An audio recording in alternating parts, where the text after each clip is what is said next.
Bueno, vamos a, vamos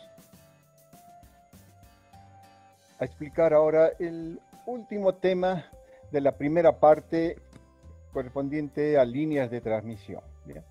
Esto que estoy presentando acá es una presentación de un proyecto de grado. Ese proyecto de grado, el tema era la optimización de la estación base de las que está acá en la calle Ayacucho de Entel. ¿Ya? Entonces, esta presentación corresponde a esa celda de la telefonía celular. ¿Sí? Entonces, les presento tal como presentó el estudiante. ¿Sí? Y este es el siguiente. ¿Ya? Con esto era su examen de grado, quiero decir, ¿no? Miren, esta es la forma en cómo Entel trabaja, cómo se da de alta para que entre en forma operativa una estación base. Entonces, aquí, en la parte que nos incumbe en la materia, es justamente cuáles son los parámetros, cuál es el sistema, qué equipos se utilizan, qué información se dispone, ¿sí? Qué información se dispone cuando se quiere certificar una estación base. ¿Sí? Entonces, obviamente los objetivos principales de toda estación base, ¿cuál es? Evitar ruido en los canales, porque ustedes saben hay varias frecuencias que salen señales, ingresan señales, ¿sí? Hacen las medidas muy importantes, son las distancias hacia las fallas, y aquí está la relación de onda estacionaria, ¿no? Ya sabemos que este parámetro nos da idea de cuál es la relación voltaje reflejado, voltaje incidente, en fin, es un parámetro que relaciona la calidad de la instalación, ¿sí? Incluido todas las fallas que puedan tener la línea de transmisión en el recorrido. Obviamente las líneas de transmisión siempre se hacen lo más cortas posibles porque hay atenuación en la línea. Muy bien, entonces para eso Entel utiliza este equipo, ¿sí?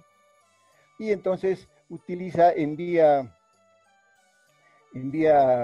una fuente de luz y en función de los reflejos de la fuente de luz que van dándose según la falla tenga o no fallas o hay algún problema a lo largo de la línea, se va analizando cuál es la situación real de esa estación base. ¿Ya?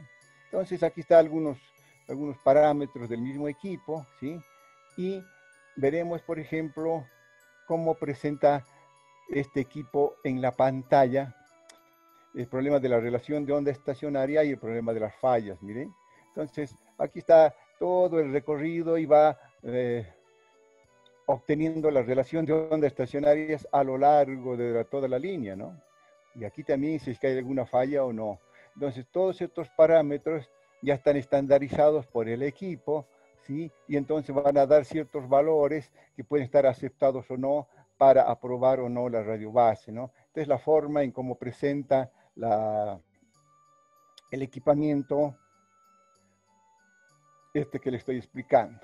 Muy bien, entonces, obviamente la celda, si vemos una torre, siempre va a haber antenas sectoriales, a veces de 90 grados, a veces de 120 grados, o a veces omnidireccionales. Entonces, hay que ir midiendo y probando todas las alimentaciones, ¿sí? Si hay una estación base con 4 antenas, bueno, habrá que hacer el trabajo en cada una de las antenas y certificándolas, ¿sí?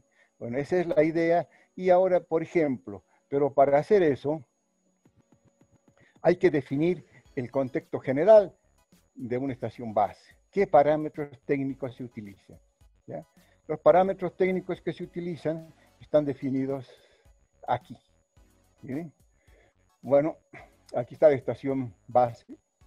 Es la estación radio base. ¿Ve? Aquí está, del sitio es de Entel Ayacucho. ¿Sí? Bueno, aquí está el tipo de instalación. ¿Sí? Tipo de instalación, torre, qué tipo de torre, alturas, ¿sí? Alturas, ¿ve? hacia el borde inferior de la antena, ¿sí? Altura sobre el nivel del mar, altura desde el suelo, azimut, azimut de la antena. Esto quiere decir que si hay una determinada torre, ¿sí? Hacia dónde está alumbrando o dirigiendo la antena sus haces, hacia dónde. Entonces hay una referencia que es respecto del norte geográfico, ¿no? Entonces se analiza el norte geográfico y de ahí en el sentido de las agujas del reloj se va analizando el ángulo azimutal, ¿no ve? Entonces aquí sería este parámetro de azimut de la antena, ¿ve? Aquí está los grados, ¿sí? Para especificar cuál es la orientación de la antena, a qué sector está dirigida su haz principal, ¿no? Y aquí viene el tipo de antena, ¿ve? Es sectorial, que tiene cierto grado de cobertura, ¿no? Puede haber, generalmente son de 90 a 120, pero también puede haber de otras aperturas. En este caso, aquí dice, ¿ve? Sectorial, sectorial, sectorial. Entonces, las tres, hay tres antenas en Ayacucho y las tres son clasificadas como sectoriales, que alumbran tres sectores. Teóricamente, esas antenas tienen que captar señales por la parte desde usuarios que pueden estar por la San Francisco, por el Prado, e incluso los que vendrían por el Yunga, por el mercado Yunga. Esos más o menos son los sectores en la práctica de estas tres antenas. Y aquí está la marca y el modelo de las antenas, ¿sí? Y aquí está el lóbulo horizontal o vertical, ¿no? Estos son la orientación más específica técnicamente hacia dónde están apuntadas las antenas. Y después aquí viene la ganancia de la antena, ¿sí? Fíjense que aquí hay que tener cuidado porque la ganancia de la antena, los vendedores, los fabricantes utilizan, digamos, 3 unidades, ¿sí? En realidad no son 3, simplemente son 2 unidades. Ahora les explico. Aquí está la ganancia, dice dBi. Y hay otros que pueden decir dBd, acá D. Y otros que no dicen nada. Cuando no dicen nada, se asume que la unidad es el dBd, aquí, ¿ya? En este caso dice dBi. Esta I significa que esta antena se ha comparado con una antena a la que se ha alimentado con la misma potencia, pero esa antena es una antena isotrópica ideal que irradia en todas las direcciones la misma potencia.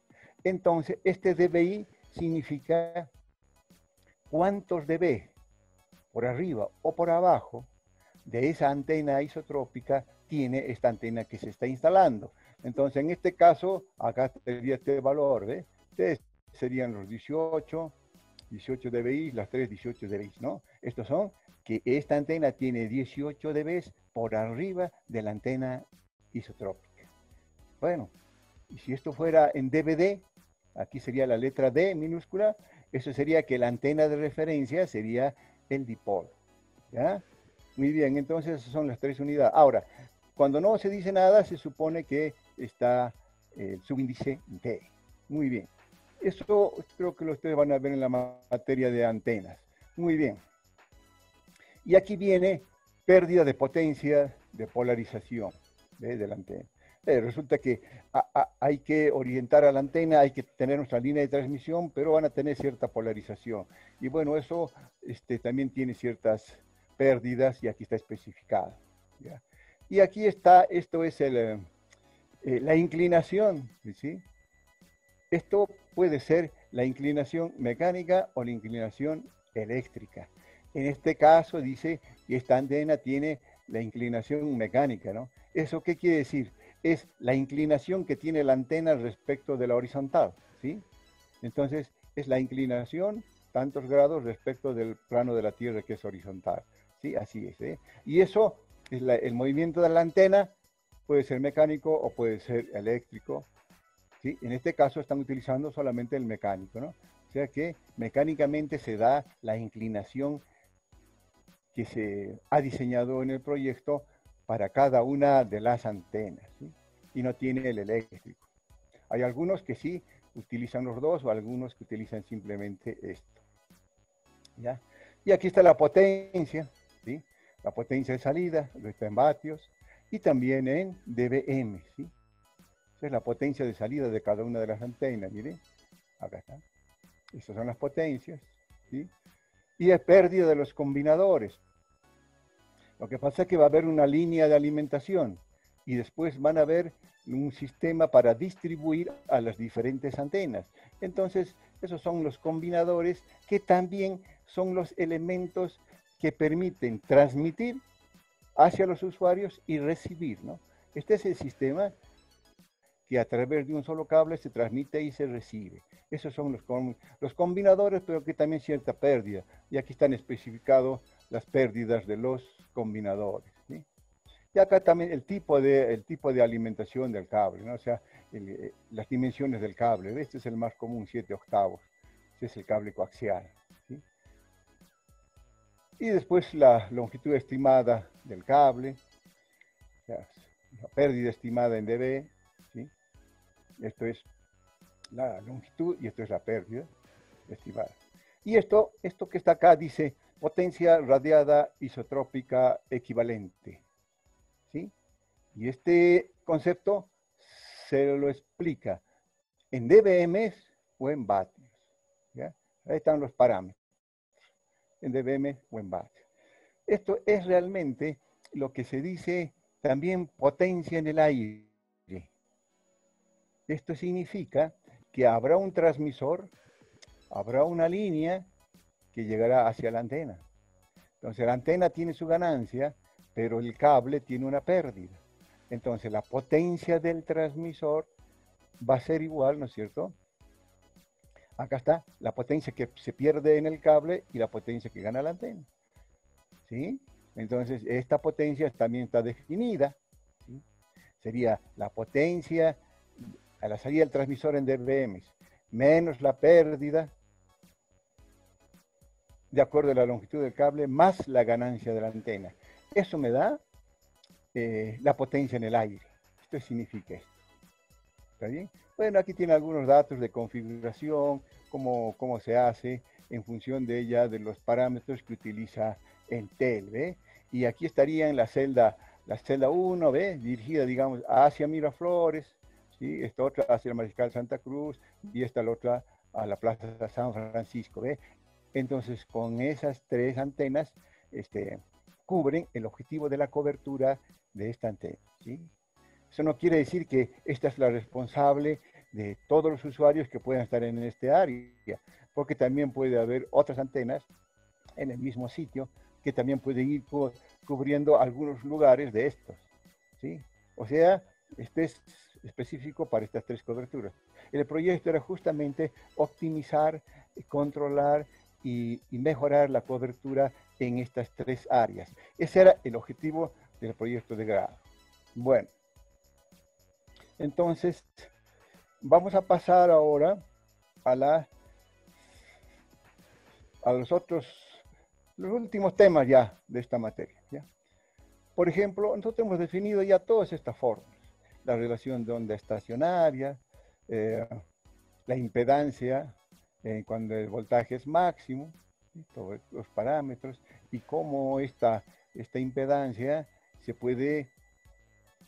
siempre real y se puede obtener esta fórmula, y después esta otra, ¿no? Todos estos son relaciones de voltaje, máximos, mínimos, relación de onda estacionaria e impedancia en un determinados valores.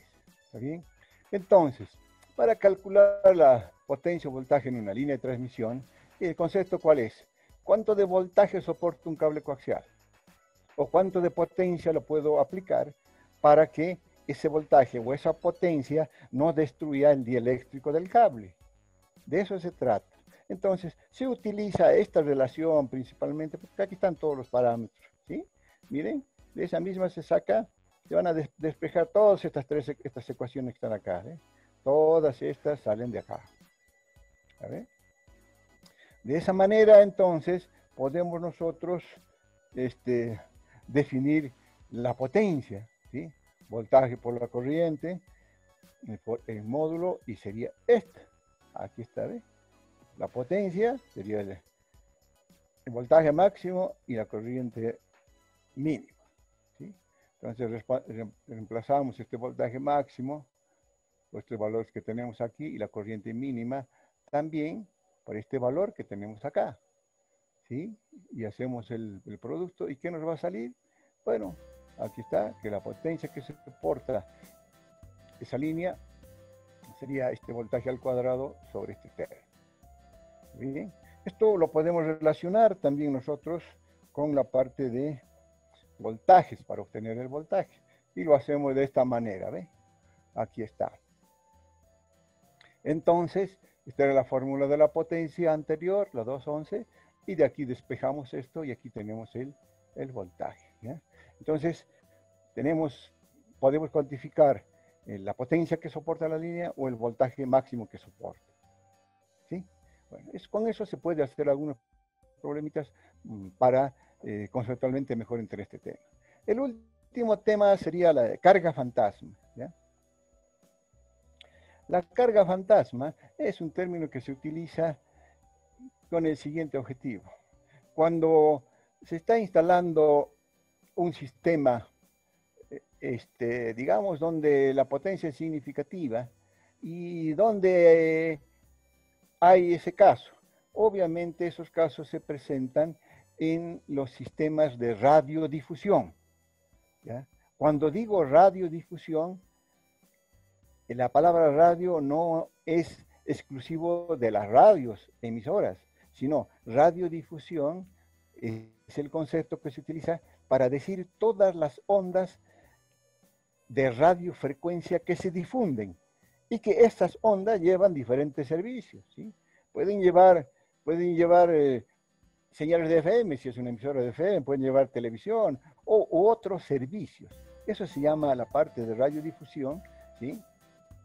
Pero en la parte específica de las emisoras de FM o los canales de televisión, ahora en Bolivia, analógicos o digitales, ¿sí? Ahí se habla de potencias grandes, porque normalmente nosotros en electrónica no hablamos de grandes potencias en nuestras redes, ¿no? En la mayoría, pero cuando se empieza a cubrir esas áreas, ahí sí se trabaja con potencias grandes, ¿eh? ¿Cómo cuánto de grandes? 5 kilovatios, ¿sí? Por ejemplo, de potencia del transmisor para cubrir la paz en analógico. En digital es mucho menos, ¿sí? Pero son potencias que para nosotros en el área de electrónica son potencias grandes. Muy bien. Entonces, ahí cuando es necesario hacer pruebas, ¿sí? Entonces, es necesario ajustar el equipo, el transmisor, en función de todos el manual o el procedimiento que tenga cada fabricante. Y entonces se utiliza lo siguiente, pues, en vez de poner la antena física que se va a poner en la práctica, ¿sí? Se utiliza este concepto de carga fantasma, que no es nada más que una línea de transmisión que simula el funcionamiento de la antena. Ese es el concepto. Entonces, ¿sí? Ahí estaría la carga fantasma, lo que les acabo de decir, ¿no? Entonces, se utiliza en pruebas de laboratorio, dado que puede reemplazar a las antenas reales. Muy bien. Entonces, ahí tenemos nosotros las fórmulas de las impedancias en cualquier punto. Si tenemos la impedancia en cualquier punto vista hacia la carga, ¿sí? También podemos verlo en cualquier punto de la línea, ¿no? Ya, si es menos L, es al principio, en cualquier punto de la línea. Entonces, ¿qué pasa si aquí queremos ver la impedancia de entrada de una línea de transmisión? ¿Sí? Sería esta. Ahí está, la impedancia de entrada. En función de estos parámetros, ya sabemos que de esta fórmula se deduce esta otra, ¿no? Y estos son los parámetros más manejables, ¿no? Muy bien. Entonces, estos son para cualquier Z, ¿sí? Se puede generalizar. Dice, aquí dice impedancia de entrada, ¿ven? Porque aquí hemos puesto menos L. Pero si aquí vamos cambiando esta distancia menos L, tenemos la impedancia de entrada para cualquier punto, ¿sí? Entonces, este tiene valores negativos, ¿sí? Ahí está, es lo mismo, ¿sí? Para cualquier valor, ¿sí? Z tiene significado con valores negativos, ¿sí? A mayores Z, mayor atenuación, ¿sí? Y esta ecuación tiende a un valor resistivo puro de Z0 independiente del valor de ρ. Quiere decir entonces que una línea, un pedazo de transmisión con altas pérdidas, ¿sí? Con altas pérdidas, ¿sí? Hace que su impedancia de entrada sea muy grande, independiente del valor de ρ. Bueno, ese pedazo de línea de transmisión que tiene esas impedancias y ciertas potencias es lo que se llama la carga fantasma. ¿Está bien? Bueno, finalmente hacemos una fórmula que nos va a permitir trabajar después con el tema siguiente, que se refiere a guías de onda, ¿no? Entonces, mañana vamos a empezar con el nuevo módulo que es guía de onda, ¿no? Y aquí pongo, porque esto vamos a utilizarlo en ese tema, ¿no? Esa es la impedancia característica del aire. ¿Sí? Impedancia característica del aire, porque el aire es un dieléctrico también, pero entonces, ¿qué impedancia tiene? Tiene esta impedancia, ¿no? Que no son más que estas variables que ya conocemos. Entonces, quiere decir con este concepto que si nosotros ponemos una antena que tiene cierta impedancia, hay que acoplarla con la impedancia que tiene el aire, ¿sí? Por eso es que las antenas, para captar señales del aire, por ejemplo, para el caso, en función de sus bandas de operación y todo eso, ¿sí? En caso de la televisión o en la radio, están por el valor de 300 ohmios, ya antenas físicas reales, ¿no? Para lograr una adaptación con este valor. Bueno, eso es todo. Mañana ya empezamos con el nuevo tema y en la tarde